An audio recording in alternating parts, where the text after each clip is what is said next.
La publicité, mesdames et messieurs, la publicité. La publicité à la télévision, la publicité dans les journaux, la publicité à la radio, partout, ça va nous rendre fous, la publicité.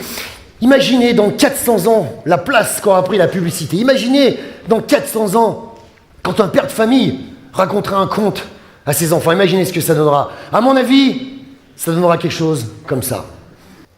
Il était une fois, au pays du géant vert, un vilain Mexicain qui s'appelait Pépito. Tout le monde l'aimait bien, Pépito. Quand les gens le croisaient au village, ils lui criaient « Ay, Pépito!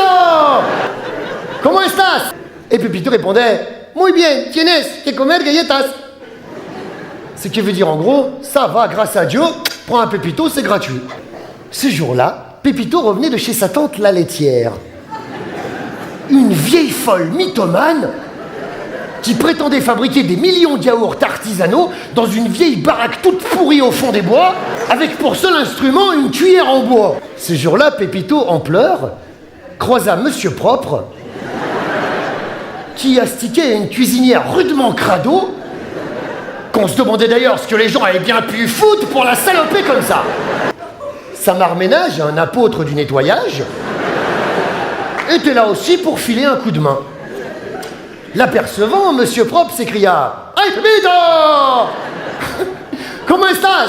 Oh, muy mal, tienes que comer galletas. » D'où viens-tu comme ça en pleurs demandait Monsieur Propre en prenant un Pépito pour faire genre « Bon, j'aime pas trop les Pépitos, mais c'est gratuit. »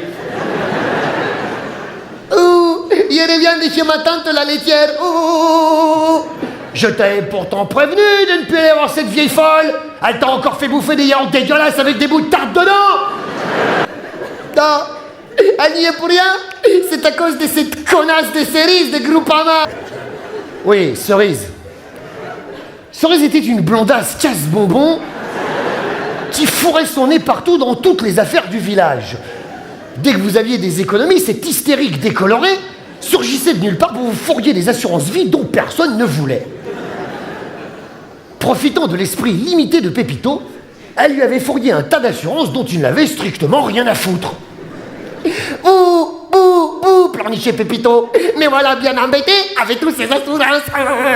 Cesse de chouiner comme une pucelle, hurla Monsieur Propre en lui balançant une bonne taloche en pleine gueule.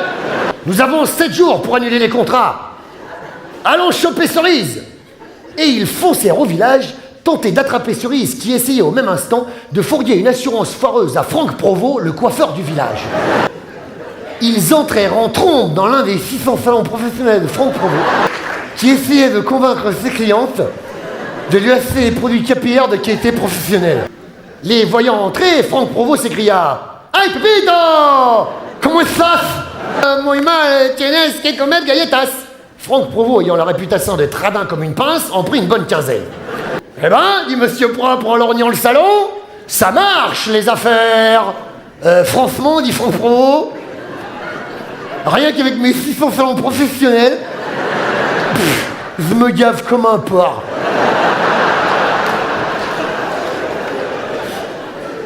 Et encore, je compte pas les shampoings, les soins, les colorations et le zèle. Le zèle? Mais non, le zèle, pour la tête, abruti! Dit-il en lorgnant la boule à zéro de Monsieur Propre. Savez-vous, Monsieur Propre, que dans l'un de mes 600 salons professionnels, vous pourriez trouver une lotion pour faire briller votre boule de billard? Nous ne sommes pas là pour ça, hurla Monsieur Propre en brandissant son énorme éponge double face coche-brite. Nous cherchons Cerise, elle a escroqué Pépito. Ah, cette satanée Cerise, galéra Franck Provost, que la peste l'emporte. Elle m'a fourgué une assurance photo alors que je n'ai pas de voiture. Ricana Pépito. Tout est fait à voir comme on bluffe Franck Provost. Pour lui apprendre le respect, Monsieur Propre lui décocha une tarte magistrale en pleine gueule. Pam! Ha! Celle-là non plus, tu ne l'as pas volé, mon pauvre Pépito, ricana Franck Provost en se remettant un coup de lac de qualité professionnelle. Ça suffit! Hurla Monsieur Propre qui commençait déjà d'astiquer les miroirs du salon. Où est partie Cerise? Il me semble, dit Franck Provost, qu'elle est partie avec Perrette et sa camionnette. Perrette, dit Monsieur Propre, la gagouèche qui vaut de la crème fraîche sur le marché? Allons la choper! Et ils foncèrent sur les routes, tenter d'attraper Cerise. Chemin faisant, ils tombèrent sur Justin Bridou. Justin Bridou, un bon gros paysan de montagne, qui rentrait dans sa ferme fabriquer des bons saucissons pur porc comme on les aime chez nous. Les apercevant, il s'écria: Hey, Pepito! Comment estás? Ah, muy mal, tienes que comer galletas. Non merci, Pepito, je ne veux pas de tes gâteaux dégueulasses. Je préfère manger un bon saucisson pur porc comme on les aime chez nous. Excusez-moi, Sabredou, est-ce que tu pourrais nous emmener dans ton beau camion?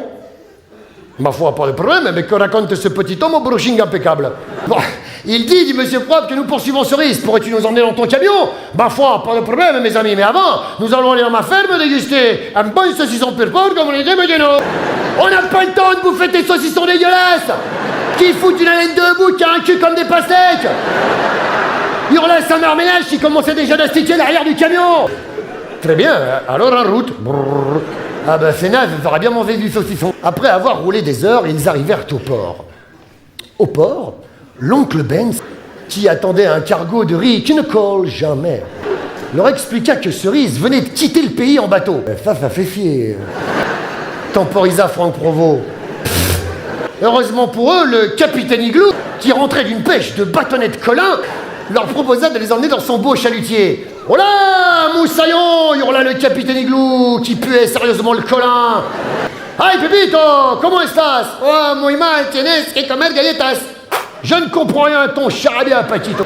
Mais tu m'as l'air d'être un bon garçon. Tiens, dit-il en lui fourrant un gros bâtonnet de Colin dans la gueule. Blam! Goûte-moi ça. Excusez-moi, capitaine Igloo. Est-ce que vous avez des soucis? Il n'y a pas de problème sur mon navire, moussaillon. Mais non, des soucis aux poissons, tête de con. En avant toutes, brailla le capitaine Igloo de sa grosse voix qui faisait peur aux enfants et en caressant bizarrement la tête de Pépito. Après avoir bravé moult dangers sur les océans déchaînés, ils accostèrent sur l'île d'Oasis is Good. Une île fantastique, où les fruits parlent. Cerise était là, vautré comme un flanc alsat dans un transat. Allez là, hurla Monsieur Propre. Ils sont là, ils font trop. Quoi? Attrapons-la. Ah. Ils allaient se jeter sur Cerise lorsqu'un adolescent boutonneux, monté sur un poney ridicule avec un brushing à 2 balles, s'interposa. Oh là, oh là, oh là, oh là, oh là, oh là. Qui c'est ce bouffon? Demanda Monsieur Propre. Et surtout, qu'est-ce que c'est que ce brushing à 2 balles? S'indigna Franck Provost qui sortait déjà son peigne et ses ciseaux. Approche, Van Boutonneux. Je vais remettre de l'ordre dans tes cheveux blonds et soyeux. Cesse de zigoter, tu gaspilles de la latte de qualité professionnelle. Il les connaît, hurla Pépito. C'est mon ennemi, c'est les princes des loups. Ils fabriquent des gâteaux dégueulasses. C'est vrai, il a raison, c'est des socos, là. Là, messieurs, que voulez-vous donc à cette damoiselle, tenta le prince? Elle m'a escroqué, prince de loup, et toi, tu la protèges, tu es une traite. Il avait été bourré des socos, il escasse que t'étouffes. Bouh, pleurnicha Cerise. Non, ne bourrez personne. Ce n'est pas ma faute, chez Groupama, je suis à la commission, si je ne vends pas, je suis viré. Ouh, arrêtez. C'est vrai, c'est fait pour Cerise. Et si vous cessez, je vous fais 10% sur un soin. 20%, non, je peux pas, tu me saignes, je peux pas. Non. Il a raison, hurla sa mère ménage qui commençait déjà à ramasser les papiers grands qui traînaient sur la plage. Il y en a marre, déchirez ses contrats et serrez-vous la main. Aussi fut dit, aussi fut fait. Et c'est ainsi que sur l'île d'Oasis is Good, mesdames et messieurs, Pépito et tous ses amis firent la fête toute la nuit en chantant et en dansant, accompagnés par un groupe de rock composé uniquement de fruits qui chantent.